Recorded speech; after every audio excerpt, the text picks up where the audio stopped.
सर्वभारतीय अखंड भूया समाजर मंडल स्तरीय नुआखाई भेटघाट टांगरपाली ब्लॉक अंतर्गत बेलसरा शिव मंदिर परिसर में अनुष्ठित हो जाइछि। सामाजिक एकता कला संस्कृति सह समाज को सुसंगठित करने उद्देश्य प्रतिवर्ष नुआखाई भेटघाट हो आसुछि।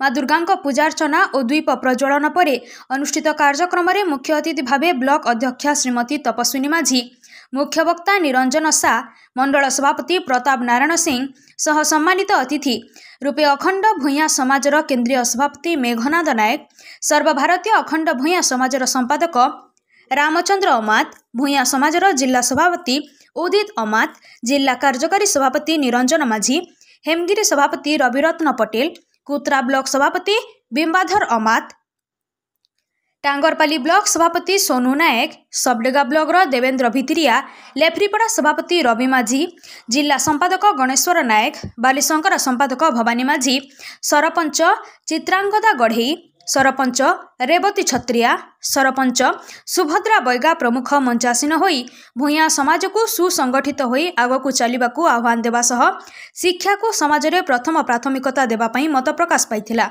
एहा परे निशामुक्त समाज गठन पई शपथ करथिले।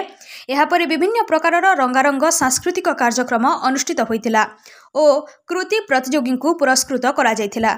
शेषरे वरिष्ठ सदस्य रविरत्न पटेल धन्यवाद अर्पण करथिले। मो ना रामचंद्र अमात, संपादक सर्वभारतीय अखंड भूया महासमाज।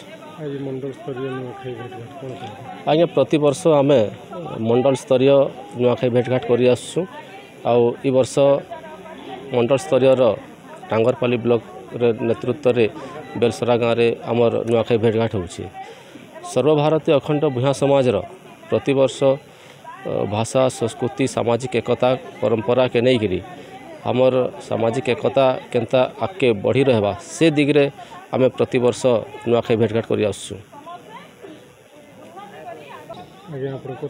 मोर नाम प्रताप नारायण सिंह, मुई मंडल कमिटीर सभापति अच्छी। आमर ये मंडल कमिटीटा 2006 मसीह आरंभ होइछि। 2006 मसीह आरंभ होकर वर्तमान पर्यंत आमर चली। प्रत्येक वर्ष आमर ए 3टा ब्लॉक को लेकर टांगरपाली लेफ्टीपड़ा और हेमगिरी को लेकर प्रत्येक वर्ष आम नुआखाई भेट करथूँ। ए वर्ष आमर ये टांगरपाली ब्लॉक आमर बाबा आमर सपनेश्वर मंदिर प्रांगण अनुष्ठित होउछि। एटार मुख्य उद्देश्य होउछि जे आमर ये सर्वभारत अखंड भूया समाजटा आमर प्रतिष्ठाटा होइतिला। आमर सर्गीपाली समिति सर्गीपाली जमीदारी अंचल आमर सागवाल रे होइतिला। सेठी 1964 मसीहा फेब्रुआरी 2 होइतिला। आ प्रत्येक वर्ष आमर प्रतिष्ठा दिवस भी आमर फेब्रुआरी 2 मसीह रे सेठी आरंभ करिथाउ।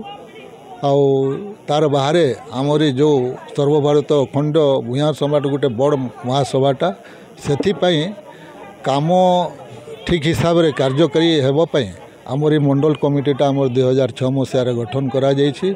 यार मुख्य उद्देश्य होछि जे समाजर केमती सामाजिक आर्थिक शिक्षा उपरे केमती उत्तरोत्तर उन्नति हो पारिबो आउ आमर समाजटा केमिति एकताबद्ध होइकरी प्रत्येक क्षेत्र रे उत्तरोत्तर उन्नति करि पारिबे सेतिपई ए समाजटा आमर प्रतिष्ठा होइछि। आ मंडल कमिटी भी आमर प्रतिष्ठा होइछि।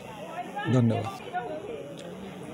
आपण माने निश्चित जानूथिबे कि आमर ओडिशा रे 25 लाख पाखापाखि बास करती। सुंदरगढ़ 5 लाख 5.5 लाख लोक अच्छा आम समाज एवं सारा भारत वर्ष रे प्राय 5 कोटी लोक बसवास कर जाति गोटे बहुत उन्नतशील जाति।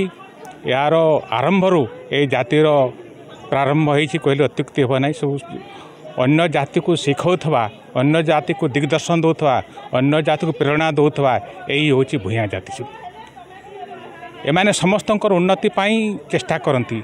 विशेषकर जो अन्याय से प्रतिवाद निश्चय करती। विशेषकर आप देखुए जितेबाला इंग्रेज शासन चली से आमर ही जाति माद्रिकालु धरिक अन्य बहुत लोक सेमती अच्छा कि मुख्यतः माद्रिकालु जी कि निज जीवन को माने त्याग कर सेवा कर जलांजलि देइछन्ति अन्याय विरुद्ध रे लोकंक सेवा कार्य रे लागया एवं लोकंकर न्याय कर हक देवा ये सब प्रकृति में आम प्रतिष्ठित होइछु आम भूया जाति गोटे नवान्न भक्षण जोटा होता प्रकृति आमठू आरंभ होती पर शिखुंट अन्य जाति मैंने से बहुत कम लोक जानते ये जाति प्रथम आरंभ करता कहीं आदिवासी प्रथम आदिवासी होती भूया जाति ये भारत वर्ष तेणु ये परंपरा बजाय रही है परंपरा गोटे मेसेज जो सर्वसाधारण को ये जाति आम शिखीचु एवं समस्त सामान अधिकार अच्छी कहीकि गोटे प्रेरणा जाऊँ मेसेज जाऊँ तेणु समस्ते मिलमिशिक सेटा पुनर्जीवित करुछु एबे पुणी आरंभ करुछु जो जिते